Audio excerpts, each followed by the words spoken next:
Hello everyone, how are you all? Hope you all are doing very good. Today students, let's start a new chapter of class 4 which is chapter number 5 about food and digestion.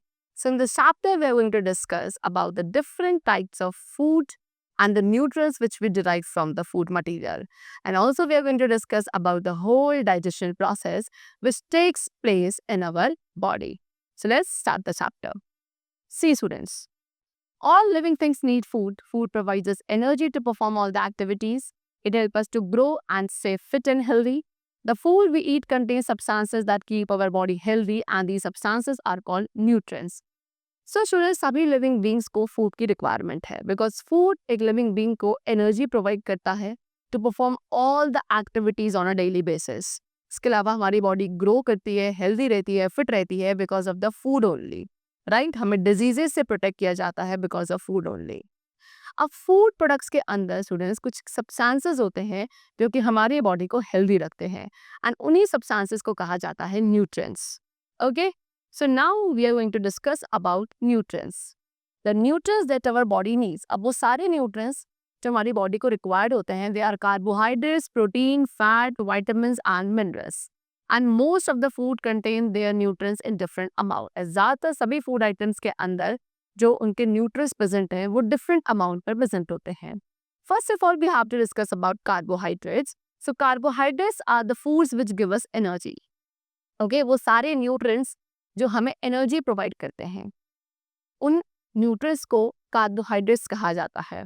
Such as rice, wheat, potatoes, bananas, etc. They all contain carbohydrates and carbohydrates provide us energy to do our work. अपने work को करने के लिए जो आपको energy चाहिए that is being provided by the nutrient known as carbohydrates. These are the different sources of carbohydrates like sugar, rice, bananas, potatoes, bread, honey, wheat. Okay, sugar and starch are common carbohydrates. Sugar and starch हमारे कुछ common carbohydrates हैं जो different food items का present होते हैं.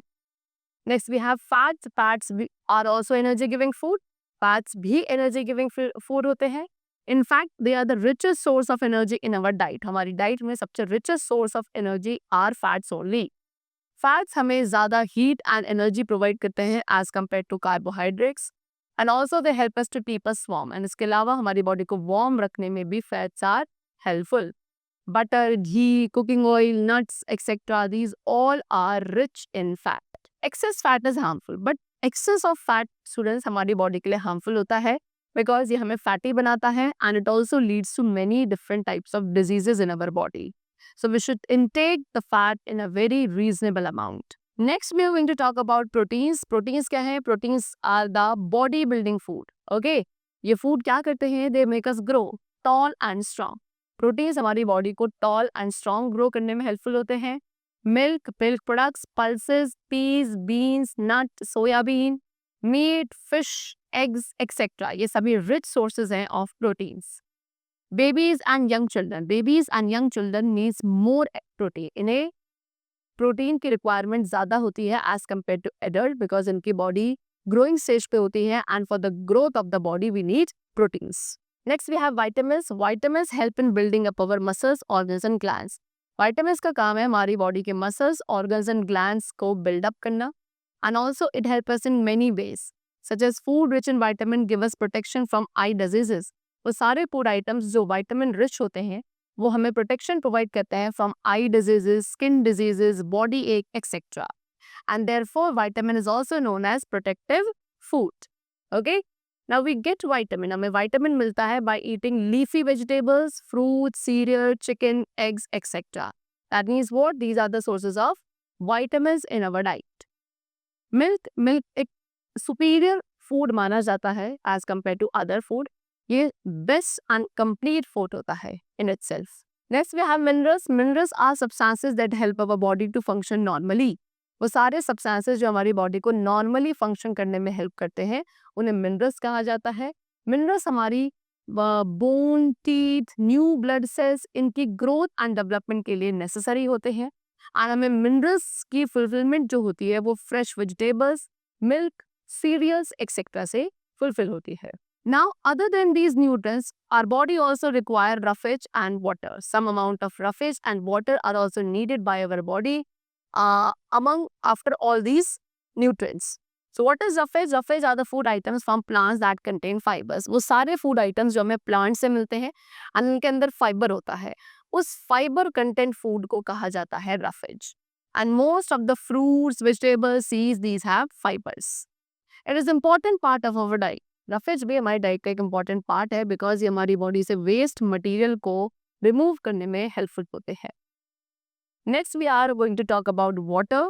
Water makes up 60 to 70% of the human body. Human body का 60 to 70% volume is because of water only. Okay, water हमारी diet का एक important part है. ये हमारी बॉडी के सभी functions के लिए, proper digestion के लिए water is very necessary. And we should drink 8 to 10 glasses of water every day. Okay, her rose 8 to 10 glasses of water हमें जरूर पीना चाहिए. Now next we are going to talk about balanced diet. What is balanced diet? The food we eat daily is called our diet. वो food जो हम daily basis पे खाते हैं उसे diet कहा जाता है. And एक ऐसी diet जिसके अंदर proper amount of all the nutrients, roughage and water required for good health is called balanced diet. एक ऐसी diet जिसके अंदर सारे nutrients एक proper amount में present होते हैं, roughage, water, ये सभी चीज़ हमारी body को provide करी जाती है जिस diet के through, so that our body remains in a good health. That kind of diet is known as a balanced diet. Our daily meal, हमारी daily meal के अंदर rice, chapatis, dal, vegetable, curd, salad, milk and water, these all must be included. Okay? It will give all the nutrients. एक ऐसी diet जिसके अंदर ये सारे food items होंगे, वो diet आपको हर तरीके के nutrients provide करेगी, which is required for your body. Food is not meant to satisfy your taste bud alone. See, students, food केवल हमारे taste buds को satisfy करने के लिए नहीं होता. एक ऐसी meal जिसके अंदर balance amount of all the important nutrients are there. We should take such kind of meal so that our body remains in a good and healthy condition. Like it should have the accurate amount of fat, carbohydrate, minerals, proteins and vitamins. So these were the different types of nutrients and the substances which are there in our food and it is necessary for our health. Now we are going to discuss about the process of digestion which takes place in our body. Okay. So, the topic is digestion of food. See, the food that we have various nutrients, the food that we eat have various nutrients which cannot be used directly by the body. It must be broken down into a simpler form before it can be used. So, students, जो हम food खाते हैं उसके अंदर nutrients present होते हैं, various nutrients present होते हैं and ये सारे nutrients directly use नहीं हो सकते हमारी body के through.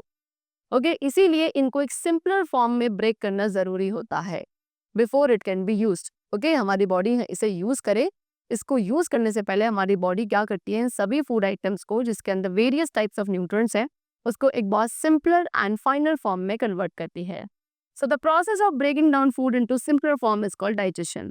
एक ऐसा प्रोसेस जहाँ पे फूड आइटम्स को ब्रेक किया जाता है एक सिंपलर फॉर्म में सो दैट हमारी बॉडी एब्जॉर्ब कर सके. That process is called digestion process. The food we eat can not be directly taken by our body to give energy. Okay, as I told you.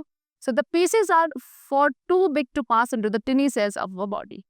हमारी body जो है जब हम खाना खाते हैं हमारी बॉडी डायरेक्टली उस फूड से एनर्जी प्रोवाइड नहीं कर सकती बिकॉज वो जो फूड पीसेस होते हैं वो इतने ज़्यादा बिग होते हैं कि वो हमारे सेल बॉडी के जो सेल हैं छोटे छोटे से सेल्स हैं उनमें पास नहीं हो पाते एंड इसीलिए फूड को स्मॉलर पीसेस में ब्रेक करना ज़रूरी होता है.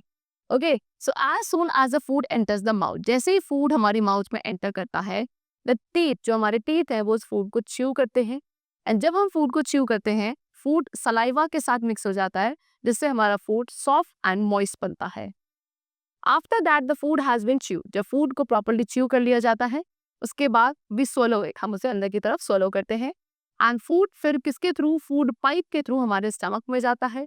स्टमक में जाने के बाद food gets mashed, squeezed and churned into the stomach and from the stomach से फूड को पुश किया जाता है into a long coiled tube called small intestine. ठीक है, फूड जब स्टमक में गया तो वहाँ उस फूड को मैश किया गया, स्क्वीज किया गया, चर्न किया गया एक पेस्ट की फॉर्म में एंड उसके बाद उस फूड को एक लॉन्ग कॉइल्ड ट्यूब जैसा स्ट्रक्चर हमारी बॉडी में जहाँ पुश कर दिया जाता है after the stomach and that is called small intestine. और भी कुछ डाइजेस्टिव जूसेस होते हैं लिवर एंड पेनक्रियाज से जो कि स्मॉल इंटेस्टाइन के अंदर जो फूड आया है उसमें ऐड हो जाते हैं एंड ये जूसेस जो हैं फूड के साथ मिक्स होके उसे एक सिंपल सोल्यूबल सब्सटेंस में कन्वर्ट करते हैं। The process of digestion is now complete here and यहाँ पे स्मॉल इंटेस्टाइन में जो डाइजेशन प्रोसेस है वो कंप्लीट हो जाता है। उसके बाद the undigested food which is not absorb into the blood goes into the large intestine. वो सारा अनडाइजेस्टेड फूड जो ब्लड सेल्स के थ्रू एब्जॉर्ब नहीं हुआ है वो उसके बाद लार्ज इंटेस्टाइन में जाता है। It absorb water from the food waste. उसके बाद लार्ज इंटेस्टाइन उस फूड वेस्ट में से वाटर को एब्जॉर्ब करता है एंड इसको किडनी तक लेके जाता है। फिर this water from the kidney goes out of the body as urine and ये सारा वाटर जो किडनी में गया है वो किडनी से फिर बाहर की तरफ चला जाता है, हमारे यूरिन की फॉर्म में बॉडी से रिमूव हो जाता है। And the remaining solid waste, जितना भी बचा हुआ सॉलिड वेस्ट है वो हमारी बॉडी से in the form of stool gets removed. This is how the whole process of digestion takes place in the human body. Now good eating habits, तो students यहाँ पे कुछ और ईटिंग हैबिट्स हमें गिवन है जो हमें फॉलो करनी चाहिए। Like eat your food at fix time, आपको अपनी हर एक मील एक फिक्स टाइम पे लेनी चाहिए। Chew your food properly before swallowing it, खाने को swallow करने से पहले अपने फूड को प्रॉपरली च्यू करना चाहिए। Do not talk while eating, खाते वक्त बोलना नहीं चाहिए। Rest a while after eating, खाना खाने के बाद थोड़ा रेस्ट करना चाहिए। ईट लॉट्स ऑफ वेजिटेबल्स, काफ़ी सारी वेजिटेबल्स एंड फ्रूट्स आपको खानी चाहिए। Rinse your mouth slowly after eating, खाना खाने के बाद आपको अपने माउथ को प्रॉपरली रिंस करना है।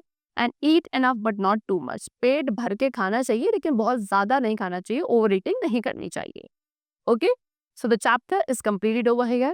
I hope you must have understood about the different types of nutrients which are required by our body, the whole process of digestion of the human body, and also some good food eating habits. That's all for today. Let's meet in the next class with a new chapter. Till then, take care and thanks to everyone.